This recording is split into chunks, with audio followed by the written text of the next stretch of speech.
Hi guys, so Matt Hancock, the Health Secretary, acted unlawfully. This was the verdict of a court recently, and he was asked by Sophie Ridge on Sky News during an interview on Sunday whether he would resign.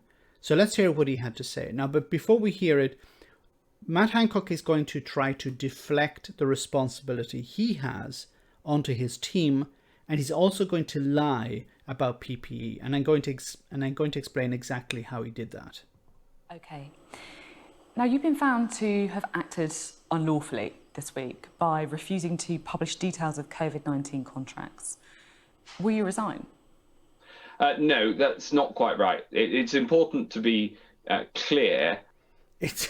So that he didn't answer. Would you? Once again, Matt Hancock incapable of answering a question. Are you going to resign?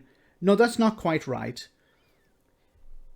Of course, he's not going to resign. He's going to deflect On what this court case did and didn't find. The court case did not find that there was a problem with any of the contracts. What it found is that whereas we're supposed to publish the details of contracts within 30 days of them being signed, on average, we published them in the heat of the crisis, on average 47 days after they were signed. Okay, but that's irrelevant. The court found you unlawful. You acted unlawfully. You have to resign. There's no point making excuses for why you did it, because those excuses are irrelevant. Now, I understand people will look at this and say, well, you know, he delivered. Well, we'll see whether he did or not in a moment, but he delivered, and it was outside the time frame. What's the problem there? No, the problem is that he acted unlawfully. Doesn't matter what he did. He acted outside the law. He's an elected official. Elected officials are not supposed to act outside the law. When they do, they should be punished. They should resign. Or if they refuse to resign, they should be fired by their superiors. His superior, of course, is Boris Johnson, and Boris Johnson is not going to force them out, and Matt Hancock is not going to resign. But he has still acted unlawfully. It doesn't matter what he did, he acted unlawfully. That must be always the core point.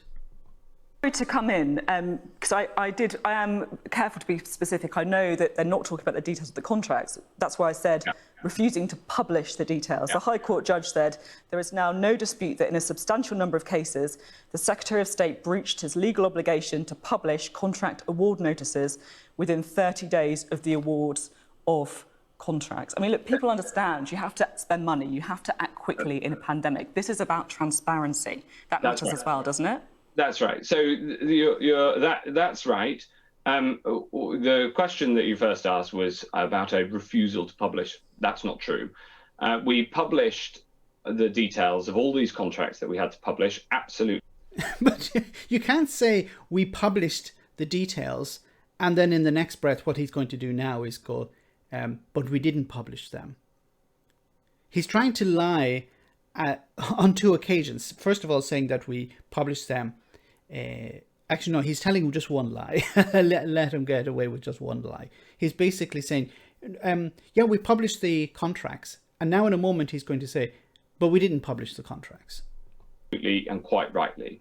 On average, we published them just over a fortnight later than they should have been. And there's a reason for that, Sophie. The reason is that there was a global shortage of PPE. We needed to buy PPE to save lives. And my officials, with my full support, spent every waking hour buying PPE so that even though we came close, we never actually ran out of PPE. Now, he's lying here. And I'm going to show you an example of why he's lying. So this is a report from Channel 4 News. It's from, I'll show you here the date, it's the 21st of April 2020. And it's about PPE. So let's have a look at it. First it was the army, now it's the fire brigade, drafted in to distribute personal protective equipment, PPE, across London to health and social care workers.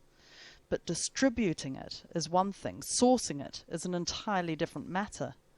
Channel 4 News has spoken to a number of distributors and manufacturers who have made offers to the government, repeated offers, only to hear nothing back. So you're going to see a man who has made offers to the government back in 2020. He offers of PPE. I can provide you with PPE. And the government have not responded.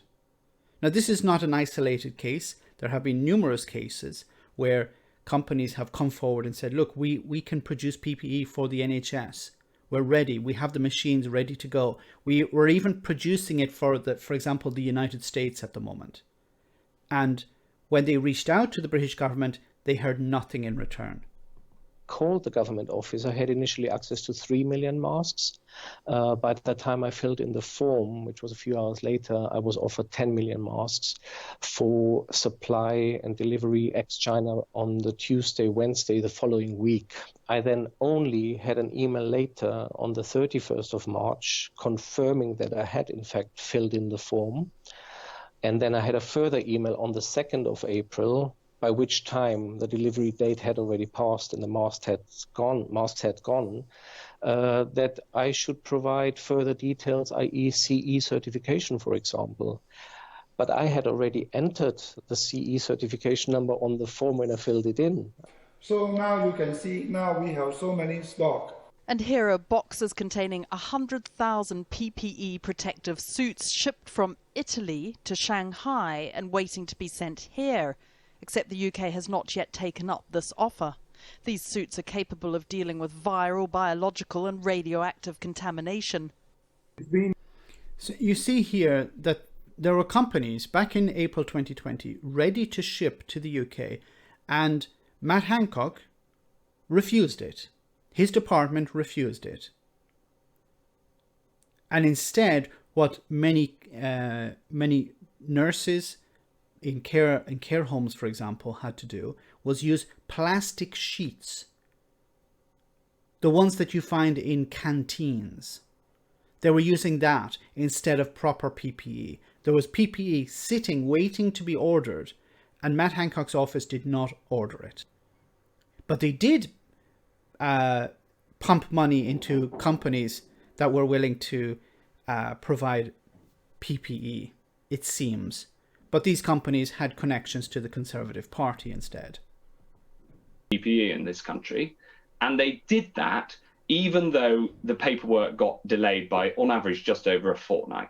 That's what the court found, and I think any Secretary of State in my position would absolutely back my officials in doing the right thing, saving lives.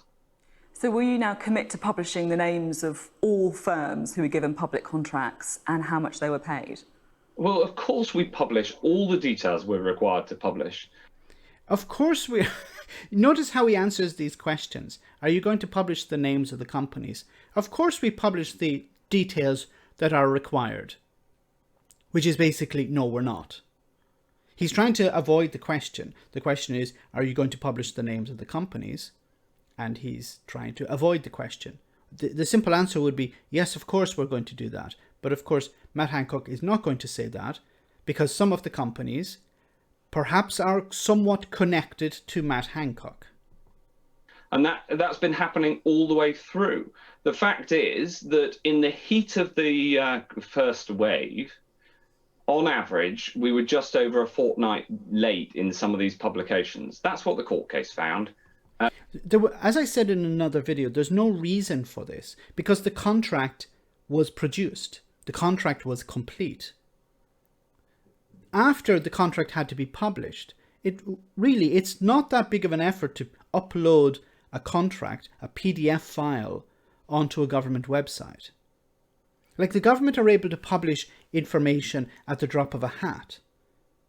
If there's an emergency, they're able to publish this type of information very quickly, pump it out, within hours. So why is it so difficult to take a contract that has already been written and upload it onto a government server? That was put right over the summer. So you will commit to publishing the names and details, the question was? I'll commit to publishing what is on the standard basis, what is legally required and what is normal to publish, and we do that, and we have done since the summer. So the actual substance of this is how quickly did we act to buy the PPE and other... No. This is not the substance. The substance is, did you act unlawfully? Yes, you did. Are you going to resign? No, I'm not. That's the problem here, Matt Hancock. Things that were needed to save lives when there was a global scramble. And the answer is, we acted incredibly quickly. Some of the paperwork got a little bit delayed, and I'm absolutely backing my team, who did a phenomenal job in incredibly difficult circumstances. See, now he's deflecting. So the problem is him. It's not his team. He understands that. And what he's now trying to say is, my team did a fantastic job. I'm defending my team. Look at me. I'm a great manager. I'm protecting my team from criticism. The criticism is not directed at his team. The criticism is directed at him himself, because he is responsible. The book stops at Matt Hancock's office, or at Matt Hancock's desk. He has to take responsibility for this. He acted unlawfully. He should resign. Let me know in the comment section, guys, what you think. As always, your comments are greatly appreciated. Thanks a lot. I want to say a big thank you to all of my patrons. You ensure that this channel continues to exist. I'm eternally grateful for all of your support. If you join Patreon, you will receive instant access to our Discord server, where we have both audio and video chats. You can chat with me and other patrons, where we discuss important and non-important issues. Becoming a patron per month costs about the same as a large coffee, so why not check it out?